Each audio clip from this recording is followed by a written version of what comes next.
Ambulance from the Yonge and Sinclair area. Toronto Fire now says one of their firefighters has been injured. It's unclear the extent of those injuries. For the latest and minute-to-minute updates on this firefight, head to our website, cbc.ca/Toronto.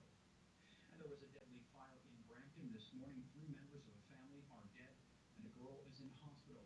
CBC Toronto's Linda Ward has new details. Sure, it's just very sad. Very, I don't know. This woman delivering papers on Madison Street this morning sheltered a young girl with third-degree burns in her car until paramedics arrived. Describe it.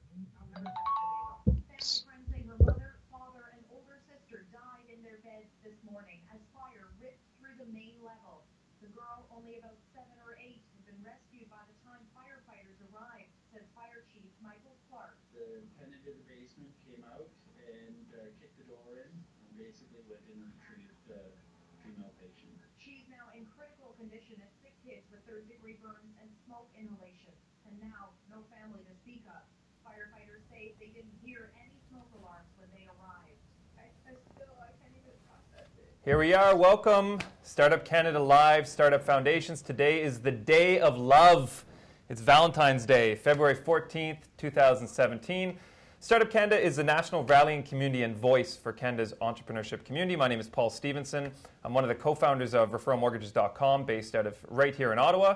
I'm also the host of Growcast, which is an entrepreneurship-based podcast. And lastly, I am the president of the Orleans Power Team. My partner in crime here. How's it going, everyone? My name is Tuan Nguyen, and I'm a founder of a movement called Do Buddha, and it's a place where business fathers share lessons from business, familyhood, and dudehood. So very exciting stuff, and I'm really glad to be here actually because, you know, having had 4 startups myself, what I really would have appreciated is something like Startup Canada, where it's a community of like-minded entrepreneurs and a group who can support us and rally for us and give us the support we need to put Canada on the map. So it's an honor to be here, and it's an honor to have everyone here as well, and our special guest here, which I'll be introducing you guys in a little bit right now. So we're here, of course, live in the national office of Startup Canada, broadcasting from cubicles, co-working spaces, incubators, and startup communities across Canada. Yeah, so on Startup Canada Live, we basically discuss topics relevant to Canada's startup, scale-up, and small business communities. It's streamed live on Periscope, Facebook, YouTube, and EventStream, so you can easily stream from wherever you are. Catherine's finding this great.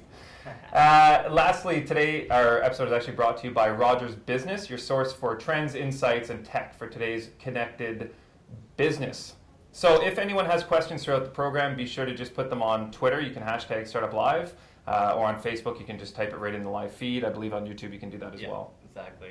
And today's topic is really, really cool. It's digital adoption for startups. Huge, huge, huge. Very important for efficiency and a whole bunch of stuff which we're going to learn about today.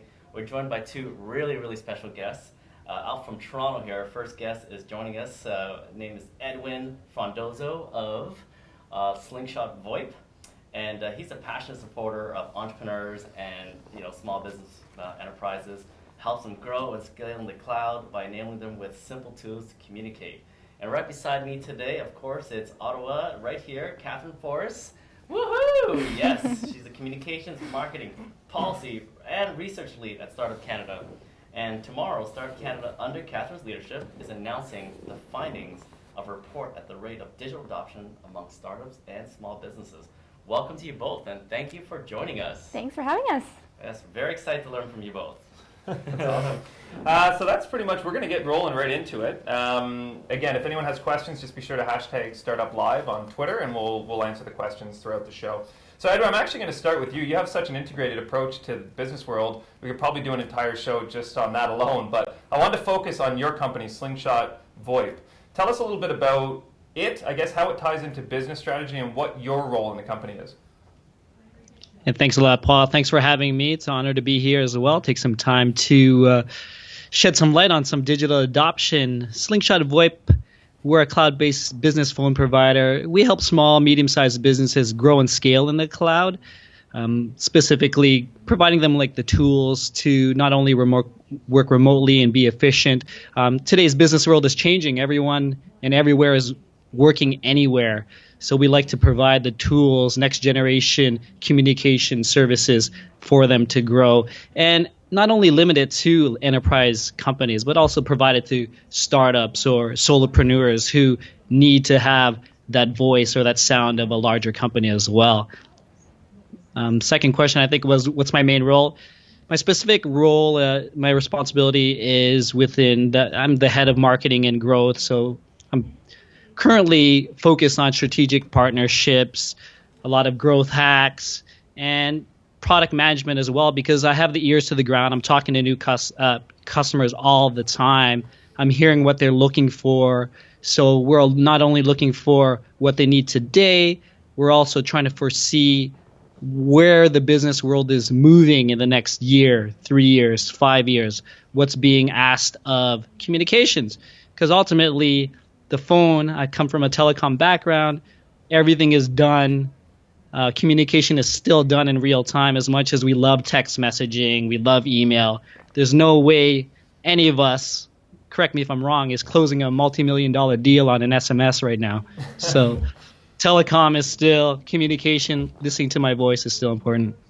For sure. Yeah, I actually came from work at Bell Canada for some time, and that was when telecommunications was kind of on the big boom, right? Everyone saw the home phone. Everyone was just learning about call display, call waiting. What are these features, right? It was like a big deal. So what role does Slingshot VoIP have then with business strategy as a whole? Like what advice would you give, I guess, to people that are maybe on the verge or thinking about VoIP? Like what differentiator do you guys have?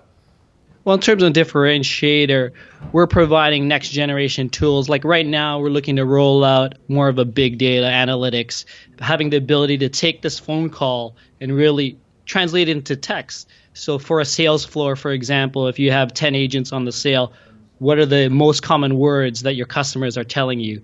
Taking that data and bringing it back into the marketing and find out key initiatives or key analytics where to take the business forward.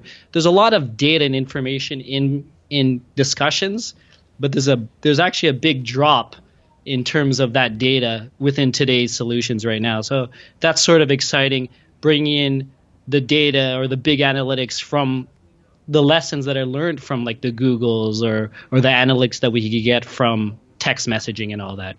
Sure, I have one more question before we ask our question to Catherine here. I have a movement called DoBoot. It's kind of a non-profit, but what I actually do for a living is I work with dental groups, and I help them with M&A, and I help them with patient increases and stuff like that.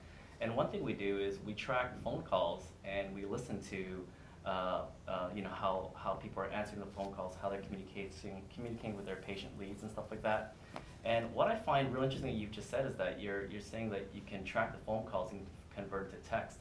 And my question is, how we leverage phone calls is the team listens to their own calls, they self-assess. It's not like Big Brother watching, after. It's like it's a teamwork. They listen to their own calls and they learn how they can improve and they learn how they've done really well.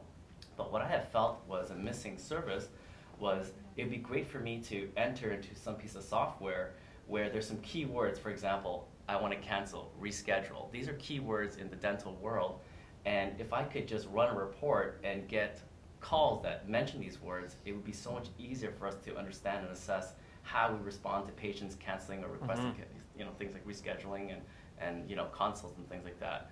Is this something that you're dealing with right now, and it's something that you work with customers to better understand like customer service and response rates and things like that?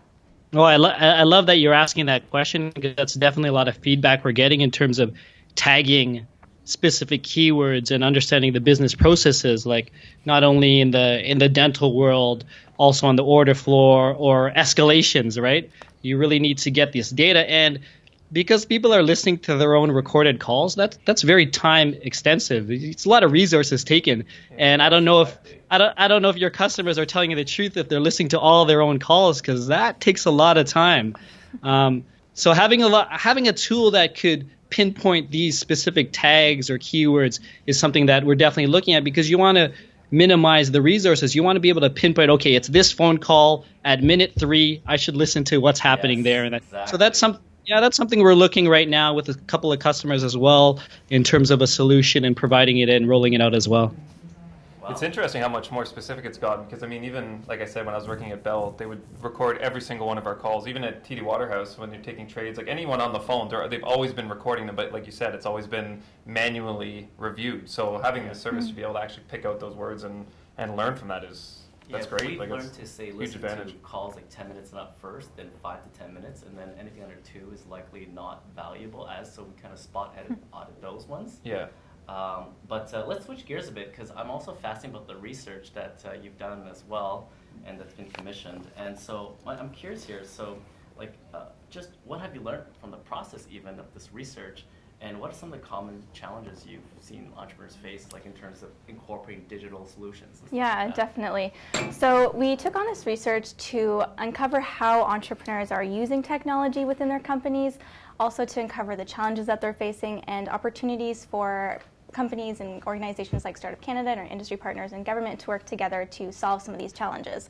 So what we found is that entrepreneurs are really at the leading edge of the digital economy. They're 3 times more likely to adopt technologies than more established older companies. Over 90% of them are online. They're using it to run their operations, everything from social media to recording calls, as you were talking about, and a number of other uses.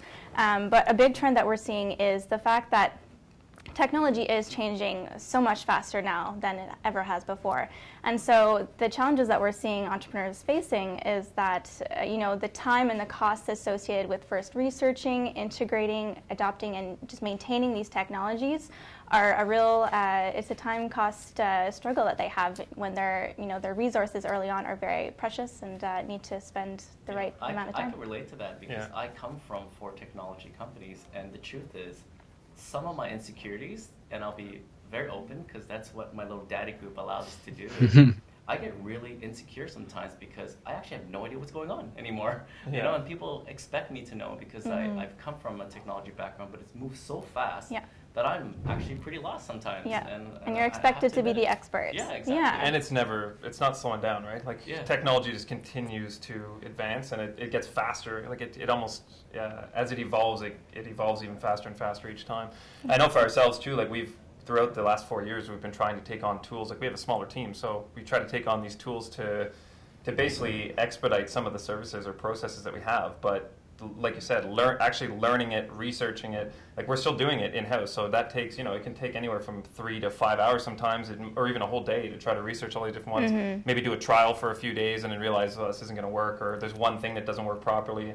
I find too, and Edwin, I don't know if this is something that you've noticed or that you've seen in your research, Catherine, but we found that you kind of try these systems and they have maybe 70% of what you need, or 65, or maybe even 80% of what you need, but there's that missing thing where you're like, this isn't going to do it, and that almost brings you back to square one, where you have to start researching all over again. So how many of these startups, or how many startup companies think they have the solution for everyone's problem, but then realize once they built it that there's already something like this out there, and it's actually even better than what you have. Did you run into that in your research? Yeah, definitely. A lot of entrepreneurs are saying that the integration of different tools is a big challenge as well, because yes, they find one product that works 70% for them, but that remaining 30% just isn't going to work within that platform, so they're always adding new elements to their digital tools, but when they add a new one in, something else will break, and so there's this whole process that they go through of trying to find the right tools that work for them. And so it's very time consuming, and I think having conversations like this and talking to your peers and other entrepreneurs that have been through the same process of trying to figure out what tools is really valuable. How important is it to be first to market then? Do you find, like, for people that are actually trying to create a new application that kind of covers or solves all these problems for the mass populace, like, and what is how important is being first to market and just kind of fixing it as you go, as opposed to working on the perfect product to release and solve everyone's problem? Yeah, I think I'm going to pass that over to Edwin, actually. Okay. Yeah. Edwin, you there? I'm there. I mean, that's a great discussion. I could relate to everyone in there. I mean, in terms of first to market, is that the question? Yeah, like I was just saying that I find a lot of the times, like, we were developing an app ourselves too, and you get to a point where it's almost developed, and then there's something in the market that's very similar, if not better, than what you've built. So how important is it to be first to market and just start marketing your product and developing it as you go and perfecting it, as opposed to trying to have that perfect product to release? I would say it's not that important. I mean, there used to be a place called MySpace. I don't know if people ever heard of that place before, but I'm sure they were before a 10-year-old Facebook. There's countless of examples. Slack isn't first to market, but they're huge right now, right? But there was HipChat, there was Skype, there's things beforehand. So there's always, and to add on to what everyone was saying in terms of these trying new things, there's always a brand new solution every year now in this digital age. So it really makes you really have to stop and think, okay, first of all, I'm an entrepreneur. What am I fixing? What am I doing? And why am I doing it? You got to really ask these questions. Why you're looking at these solutions first off. I mean, to buy and purchase. I'm not talking about launching. And it's really just understanding the process. So you don't just look for any solution to help you solve it, right? So can you share some of your own challenges? I mean, you're building a technology, but what about yourself? The technologies you've incorporated. How have you chosen what to do based on what challenges you were facing? Yeah, I mean, it's nuts. I mean, I've been an entrepreneur. I've been self-employed over 12 years now, and I'm sure everyone around the room or anyone listening who's a startup, an entrepreneur, especially over the last 10, 15 years, it's so easy to get caught up in the lights. Oh, I need a website. Oh, I'm going to get a URL. All of a sudden, I have 10 URLs. I have 10 domain names. I have no idea why. I don't know how I'm going to integrate it. And then all of a sudden, I need to build a website. So you get a quote from someone. It costs $2,500. But then you hear about WordPress. Like, oh, I could do this technology myself. I've done it myself as well. I've learned WordPress. I don't know why, but I did it because I figured I'd have to do it. I got to learn it. I got to launch it. No excuses. We get caught up in this digital age and this shiny lights of solutions that will solve every problem that we think we have as an entrepreneur. But like I said before, we really have to stop and really understand, okay, what am I doing and what am I trying to solve? And is it going to give me 10x if I deploy a CRM? Is it really going to help me get better in my business? So there's a lot of challenges. I think there's every solution out there for any problem you have, but you got to really know that you need that and will it solve it to you at that right time. I mean, that's also speaking to my own customers, right? Because we provide a hosted cloud, but I believe everyone should switch over to cloud or a VoIP solution, but I can knock on 100 doors and no one really cares right now. So how do you really understand what they're looking for? How do you solve that problem? So it's a challenge on both sides for me as well. And as an entrepreneur, I've gone through those. I mean, I think I just signed up for another thing because I thought it's going to solve something. So I have to look at my credit card statements to know what I'm paying for. Sometimes it's nuts. So true. I feel like that too. The first 2 years of being self-employed, you're kind of learning how to be self-employed. You're like, oh, well, I got to learn how to do this. Oh, I don't have to learn how to do that. Oh, I got to learn how to do this. No, I don't have to learn how to do that. You're kind of constantly going back and forth until you find a groove. Right. I want to switch over to digital presence quickly. So what steps, this is directed at yourself, Edwin, so what steps can companies take to develop a successful and effective digital presence? And what, in your opinion, separates a good digital strategy from a poor one? I mean, that's a great question. I mean, I ask myself that all the time, to be quite honest. I mean, when I think about digital presence, I'm really thinking about two or three folds. But the first fold, the social media is huge now. It's very accessible to entrepreneurs, to startups. But the one thing that I would really say, and I tell all my friends and colleagues who are looking for social media, is to be consistent. I know Paul's very consistent on his social media, and the reason consistency is key is because people are not only expecting it, they feel comfortable when they see Paul, they know what he's up to, and it's being top of mind. I think consistency is key. Secondly, it's really understanding who you're talking to. I mean, I've seen so many social media campaigns, and because there's a live feature now, or you could do anything, people are just doing it just to do it. I think you really have to understand who you're talking to and why you're doing it. What's your return? Are you sending them there? Is there a call to action? So really, really thinking about it full cycle. I have a really good example, actually, I thought of just now. I'm not sure if you guys know that company Wealthsimple. They do the robo-advisors, robo-advisory. But if you've seen any of their ads or their commercials, you really understand who they're talking to. I think they're talking to the millennials, and they have a message to I think their slogan is like, your future self will thank you. Like, it's nuts. They really know who they're talking to and the message who's they're doing that. And you look in the mirror, you're like, I want my future self to thank me as well. I'm going to call these guys. I think that's it. Consistency and really knowing who you're speaking to and having a call to action. I think that's, first of all, thank you for sharing that. I think what's really important for, especially viewers are trying this right now is, even to get to that, your future self, there's a lot of metrics and tracking that people have to be aware of. And when you're especially embarking social media, there's create, capture, and convert, right? So, you're creating some buzz, but you got to capture data, you got to capture what people are liking, you got to capture what's working. And then some of the stuff you capture could create an ROI, some of them can't. So it's remembering that it's a process to get to a good strategy, and knowing that as long as you do your best to keep a pulse on what's going on, and then testing conversion of each pulse you've recognized, then that leads to a good strategy. It's not like an overnight decision, so to speak. And it's amazing to see companies like yourself and people we've seen around us even, kind of latch on to something that's working, right? Like, oh my goodness, this is working, and then they just focus on that, and then drive a return and build a community, build a tribe, and then create real value. It's really cool to see that. Yeah, Facebook Live is becoming a really prominent thing now as well. I think just that technology, like people are just enamored by the fact that you can connect with someone in real time and really see the world through their eyes, right, at any given moment across the globe, which is, there's never been a time like that ever in the history of the planet. So like being able to have that sort of connectivity, it also creates a lot of barriers because, humans as a whole are not, like our psyches aren't built to deal with problems that are happening to 7 billion other people, right? You're used to dealing with like a small tribe of, 50 people and dealing with their issues. So when you're able to connect with the globe in real time, it creates a whole different list of problems, I guess, from a, forget digital presence, just from your own mental state, being able to deal with all that.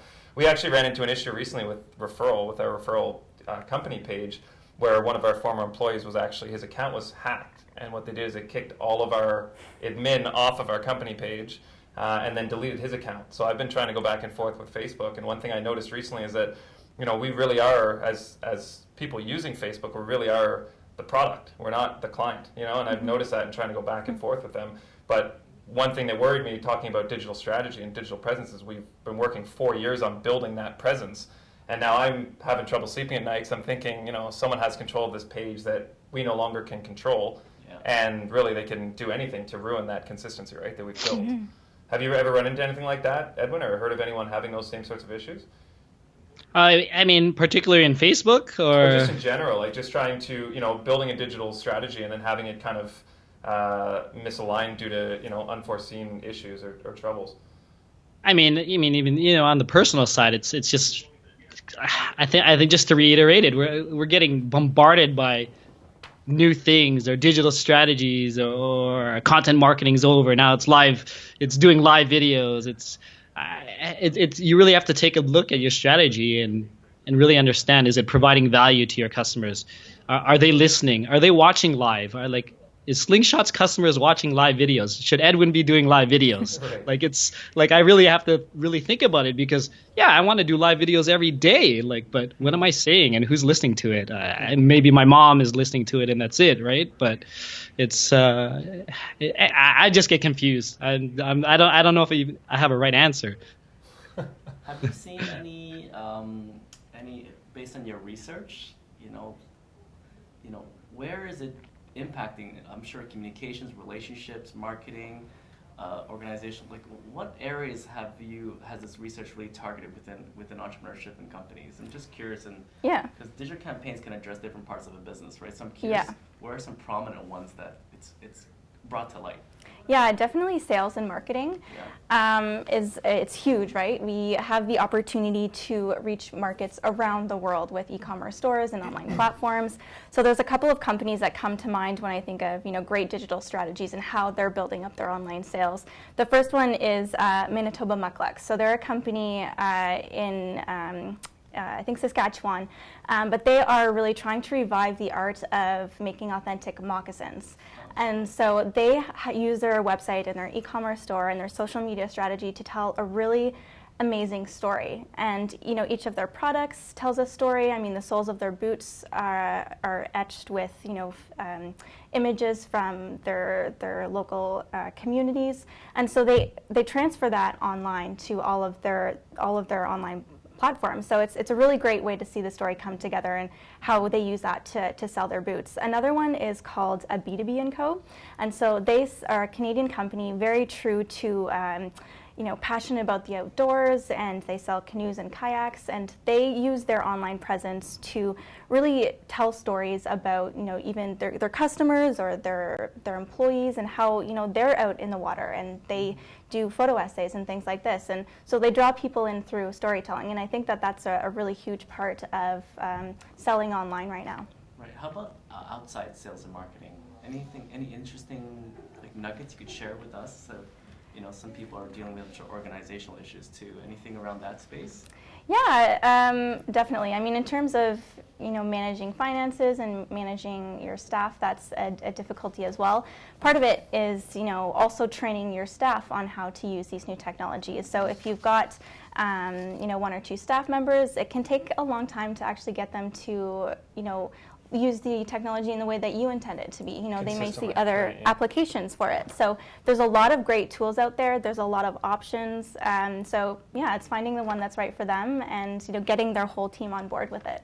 That's the biggest thing for us too, is sharing the culture of our business through our social media channels. So actually having not only our team, but also like our individual employees, like they're using their own social media accounts, but they're still associated with our brand, right? So when they're posting live video or an event they're at or something like that, we want to make sure too that we want them to be themselves, but you also want to make sure that they're aligned with the culture of the business. And we found with even with Instagram stories, Facebook Live, a lot of those we're using with the company pages as well, because we want people to see inside our office. We want them to get a feel for the culture of our business, what it's like to actually walk through that door and see the smiling faces of our team, or to sit at the back and have a meeting. We want people to actually be there and experience that, right? And I think that's one of the most powerful aspects of this digital adoption, or having that presence online, is being able to give people a real taste, a real feel for what you've created with your business, which was always hard. It's hard to do with words or even over the phone sometimes, but actually having them see it and feel it is a different experience, I feel. Mm-hmm.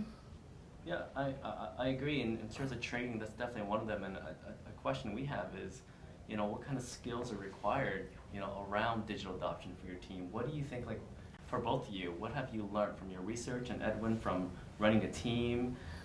What kind of basic skill sets do you think people require to speed up the adoption of digital technologies within a company?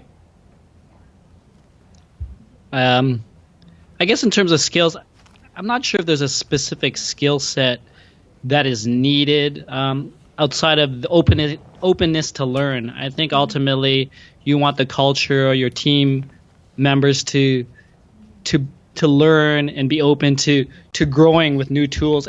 And ultimately, they want to learn because they want the whole team and the whole company to grow as well. But one thing, in terms of digital adoption and growing a team, it's really, I tell this with my customers when they're switching over. If it's a huge organization, you want to assign a specific product owner or a project lead or a go-to person in the office who's going to be the person who knows everything about that solution or that platform, whether it's a CRM or WordPress or phone systems. You want someone who owns that, and they're the person. And ultimately, if it's not the entrepreneur and it's someone in your office or an employee, the other skill is giving full out 100% trust that that person is doing right for the company and learning as well, because the last thing you want to do is distrust the person, what they're doing. So it sort of defeats the purpose of assigning them the product owner as well. So I wouldn't say it's just a specific skill set. It's openness, trust, and allowing for the team to grow around those technologies, the digital technologies. Very cool, very cool. So I have we're kind of switching gears a little bit around this in terms of the technologies and its impact on businesses. So, I mean, the promise of technology is we'll be more efficient, right? That's the promise of technology. And I'm sure in your business, Edwin, especially, you're facing these customers who just love the status quo because they feel that the switch is going to create this mess and and they're afraid it's going to like delay things, and in fact they sometimes some of them even think that there's no way this could be more efficient. So how is digital adoption creating business efficiency? What's your argument, and how do you teach them that it actually is more efficient? I mean, in terms of digital adoption for our product and our service that we provide, I mean, the driving force of our culture is work everywhere, work all the time, and not only that, provide some type of work-life balance. So having a key stakeholder in terms of within our customer set who really understands that or who wants to provide that, giving their employees or even themselves to be able to work from home 1 day a week, 2 days a week, 3 days a week.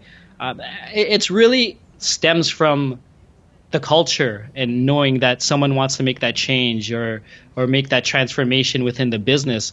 And you're right. You're right. I mean, I'm not going to knock down and try to force feed someone a technology that they probably don't want to even move, because organizational change is scary and it's tough. I mean, I've been in situations where the buy-in was from the top, but the people complaining were actually the people on the who are on the phones, because they'll be saying things like, "No, my old phone used to do it this way. I can't change. I can't work like this anymore." I mean, you need buy-in top to bottom and bottom to top as well. So it's really having that product owner and really understand and train the organization what they're going through, that change, and really show them that belief that, hey, listen, with this new technology, whether it's phone systems, whether it's a Trello, a shared project management tool, this stuff will let us all be able to be on the same page without making that phone call, without going down the wrong avenue and doing the wrong thing. We're all on the same page, and how much time is lost in the past because we weren't on the same page, or the communication lines were lost as well. So it's hard to put a dollar value on that, like talking to a CFO and say, oh, by the way, this solution is going to help you save you money. But if you don't have that data from that customer, I mean, they have to go, and sometimes they might be going on blind faith, right? Switching over. But when they are over, they're like, why didn't we change sooner? So it's funny like that. I was going to say one of the main things there too in becoming more efficient is you have to know where your inefficiencies are, right? Like you have to know where you're spending the bulk of your time, and then say, okay, this is a waste of our time, or we're spending a lot of time here. Let's try to find a solution for that, as opposed to just like, oh, well, this helps us track emails but doesn't solve any other problems that you have, So it's really kind of self-reflecting and looking at where you're spending your time to try to find something that is more efficient, that will save you that time, so you can stay at home that extra day a week or whatever it is. Yeah, and I think you bring an amazing point, by the way, to the viewers and listeners, and I'd love you to comment as well. I love how you brought in we're talking about business efficiencies, but you tied into work-life balance. You tied into something that's not related to the infrastructure of a business. And I remember, we were expanding from 3 cities to 26 cities, one of our first businesses, and we implemented a bunch of technologies and they really worked, but the benefit that we gained from it was being able to manage a sales team from Ottawa. Like we had a guy in Vancouver, Calgary, Banff, and for me it was less travel. At that time, I had a family member that was ill, and it's that was the selling point for me to say, I got to figure this out, and how can I create that efficiency? And so I'm wondering, in your research, the type of qualitative information that you get from, I'm curious, what do people say on top of just, I want to get an ROI of like an extra 10% or whatever? Yeah, when we're talking to entrepreneurs, what we hear a lot of the time is, adopting these new technologies isn't necessarily profitable in the short term. But once they realize what efficiencies they're trying to solve, it is much more effective in the long term. So once you get to those long-term benefits, you start to see the work-life balance. So I think part of the conversation should also be, how can we, encourage entrepreneurs to stick with it and kind of keep going through, because the day-to-day can be very challenging, and every startup should be striving for that work-life balance and the mental health aspects of your team. So it's very, very important. So I can speak to this directly through our business. So we actually, when we first got into it, which is about 4 years ago, we realized that the mortgage industry as a whole was fairly archaic. Everything was still paper-based. We couldn't believe it, actually, when we got into it. So we started developing this app. It took about a year, and this is what I was talking about, building the app and then realizing there's something similar. So over a year and a half, we developed it to about 85%, had people beta testing it, yada, yada. Looked like a great product. there ended up being a bit of an issue, I guess, between the development and the sales team within the company, and there was a bit of a stalemate for maybe 3 to 6 months. And in that 3 to 6 months, there was something even better built. So what we did is we actually, talking about efficiencies, is for us, obviously the biggest thing is deal flow, right? Being able to, making sure the client's experience is super smooth throughout, from the time they reach us to the time they buy their house, which in any business you can understand that's like the most important. From that first point of contact to the time you ship them out the door and say, here's your new home, or here's your new product, here's your brand new car, whatever it is. So for us, we actually built a system, a deal management system, that allowed us internally to all know where every single deal stood. So we found a lot of our time, as Edwin was saying, was spent spinning our wheels on searching through emails for documents or going back and forth with clients, trying to ask simple questions here and there. So we actually created a system where everyone knows where everything stands, documents can be held within that client's file. So anyone, for example, I was away last week, we had an underwriter in the office that is able to go in, check the status on every deal, he can touch points with our clients, he can see what documents have been uploaded to the account and so on. So everyone it's completely transparent, which from an efficiency standpoint allows me to actually take a step back and say, okay, here is, basically my book of business, and if you can manage it for 2-3 days. So it allows me to actually take a step back and see it from a more macro level instead of being in the weeds constantly and trying to, each of us have 10 deals or 20 deals on the go. It allows us to have one person kind of manage those 60, 70 deals, and us be able to actually focus on the clients, which is where the majority of our time should be spent, right, is that experience of the clients. So I'm curious, Edwin, and from your research, there's your digital adoption and implementing it, but what about policies around it? Sometimes because of the digital age and being plugged in and all this stuff, and it affects work-life balance. Do you help your employees, and have you seen people, in your research talk about policies to make sure people shut down, or there's kind of that kind of stuff, because rules of engagement sometimes, right? So any thoughts on that? I'll let you go first, Evan.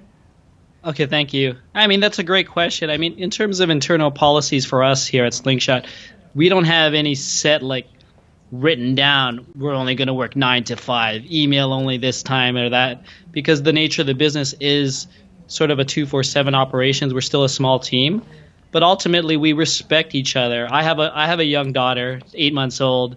I don't work. I don't work after 5, and I probably don't open my laptop until 9.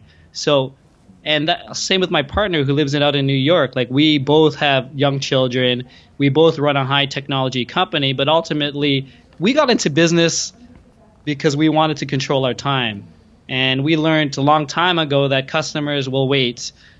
They might tell you that their business is on fire, but if you put a price tag on how fast you need to be there, they'll be like, okay, call me tomorrow.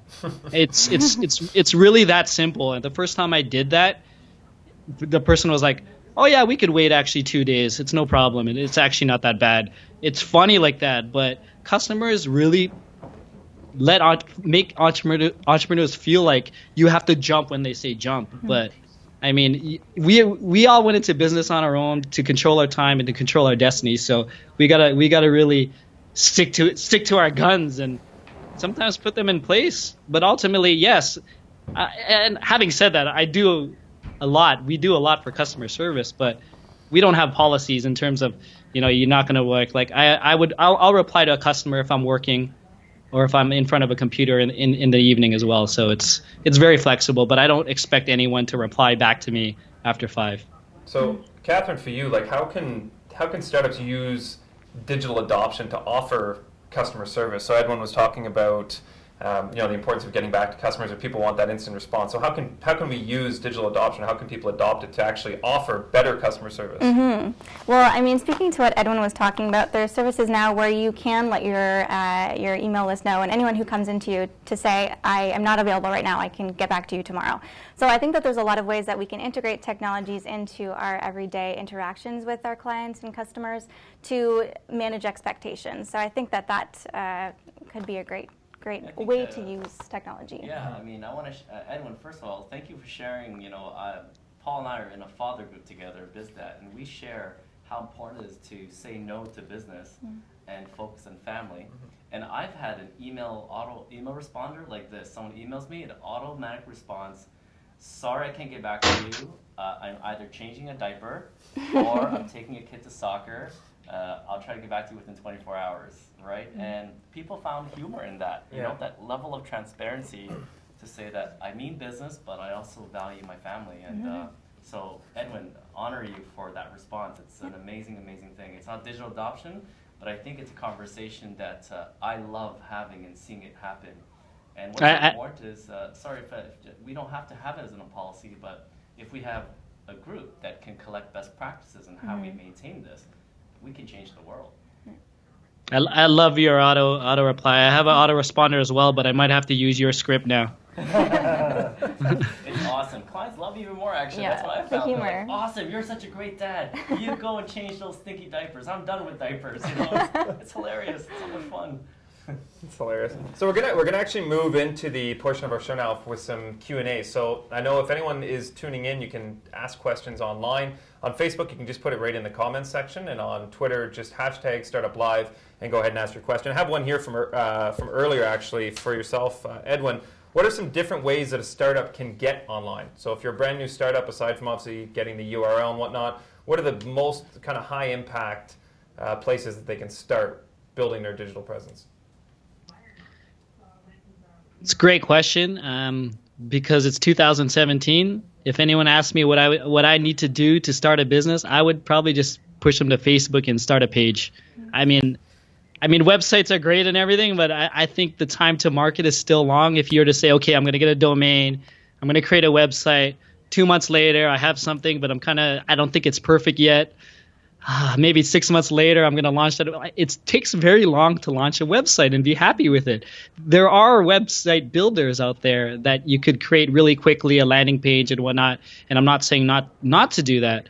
But I think ultimately, if you're going to start a business, start a Facebook page, see if you get some interest. If you're selling something online, get a Shopify account, connect it to your Facebook page, sell on Facebook. I think there's a couple of billion people on Facebook. I'm pretty sure it's very impactful there. That's great. Yeah, no kidding. I don't know if you guys have any comments on that, but I agree. I mean, that's how I would do too. I'd start a Facebook page, create some kind of content, and if you are willing to try a bit of money into it, spend a bit of advertising dollars just to send people to particular posts and see the engagement rate. If you see people really loving what you post about, in my case, I'd say, you know, what's the difference, or how do you link ways to motivate employees with how you motivate your children? Yeah. You know, like if dads like that, then I know they're looking for motivational strategies, you know, and stuff like that. So Facebook is a great and cheap way just to test, you know, a business concept, and even within that, business services you may offer. Yeah, especially if you're selling anything online, as you said, Edwin, between Facebook and Instagram, I mean, with the click-throughs and links, you can literally just put even $1,000 or $2,000 just into marketing on those two channels and get sales. Like literally, just as long as you know your direct market, people are on there searching for. I don't think it's there yet, but Facebook will eventually become almost like a Google, where you can just search for what you need. The internet will become Facebook. Like it'll be an actual, you know, like a Google or a Yahoo or whatever it is, because, you know, they're also a news service now. I think everyone gets their news from Facebook. Right. Yep. Yeah, it's so funny. Yeah, it's true. I have a news eradicator on my computer. I don't see my news feeds. So we do have two Twitter questions. So the first one, they're going to pop up on the question here in just 1 second.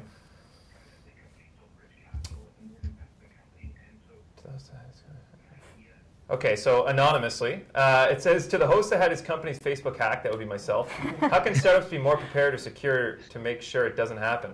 Well, in this case, it was actually, a bit of a fluke. I actually got a notification Sunday morning while I'm making breakfast with my kids that I'd been kicked off as an admin of my company page, which, as you can imagine, was a bit of a shocker. I thought it was a joke at first. And one of our employees actually recently moved out of the country. So his account was hacked. I talked to him immediately, and my business partner, his account also got kicked off as an admin. So the only thing I could say is, for myself, I mean, there's no way to prevent someone from hacking my account, obviously, but I think the mistake that I made is that we made every person that had access to the page an administrator, which gave them full access to kick other people off. So I think what we should have done is had one administrator, maybe a couple people as moderators, that they're still able to post and edit and things like that, but they're not actually able to control who has access and who doesn't have access.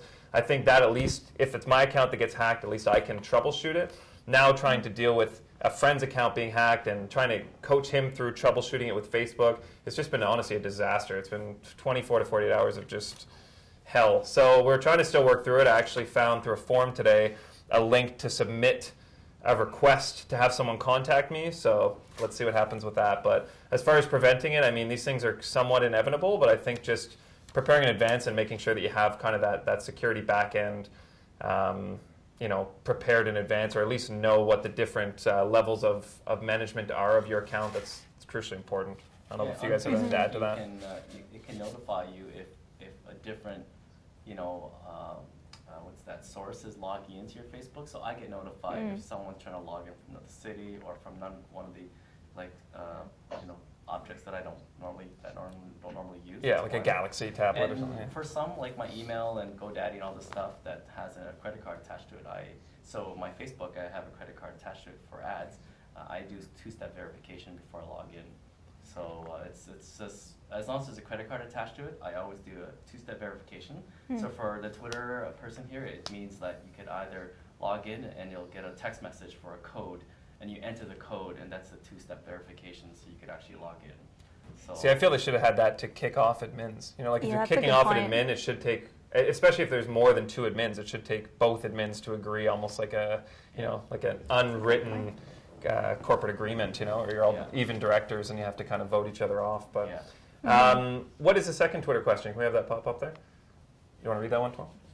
All right, so we get, are you tracking or analyzing digital engagement? How do you do it? All right, Edwin, you want to take this one first? Oh wow, that's a loaded question. Yeah. That's why we passed it to you. Thanks, I love it. I mean, We'll see you later. in terms of analytics and tracking, there's so many ways to do it. I mean, in terms of social media, we do track engagement. I think that's the number one thing to track, and not just like an engagement in Instagram and Facebook is everything from someone liking it, viewing it, putting a comment on that. I think that's the most important analytics to find. But ultimately, if you're driving traffic to your web, that's where the gold comes from in terms of tracking customers, especially for a business product that we're selling, because the sales cycle is anywhere for us. It's kind of nuts. The sales cycle is anywhere from 1 day to like 12 months. So knowing that, okay, we'll play the averages, and it might take three months for someone to actually make that bet to try our service or do that. So starting from engagement from our social media marketing, we push them to a landing page or a pricing page or a how-to video or an ebook, and really understand what's the best content that people are responding to, and how are we converting from there. And then not only that, is we do remarketing from that. Because it is a business product, we want to keep hitting these people that were engaged with our content or who downloaded an ebook, because entrepreneurs are busy. They may be interested in voice over IP or a CRM today, but they're also really worried about that customer who's about to leave them, or that new client they're about to close. So it's really quickly that they get off your website to deal with that email or that client. And it might not be another 2 weeks before the entrepreneur looks at that CRM solution again, or the voice over IP, and says, you know what, I just need to do this. But we're busy people. Entrepreneurs are busy people. So that's how we track it in our company. And we really try to leverage remarketing advertising, which is tagging that person and showing them applicable ads in the future as well. Yeah, I could also add to that too. So to the listening here, I'll give you an example.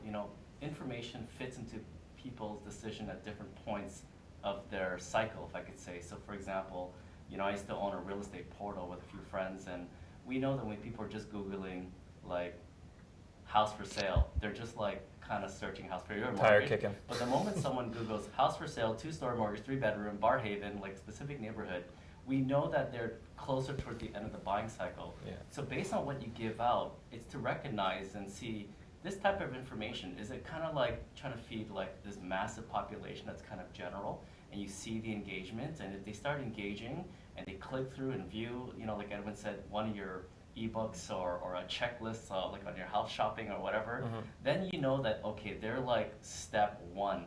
and you could kind of give them another piece of information that takes them to step 2, right? So you're able to track people's interest in how they click through you or like you or comment, and just based on that type of tracking, you could kind of guess and place people into a certain funnel, almost like a process, and you can actually plan strategically how you're going to output your social media posts.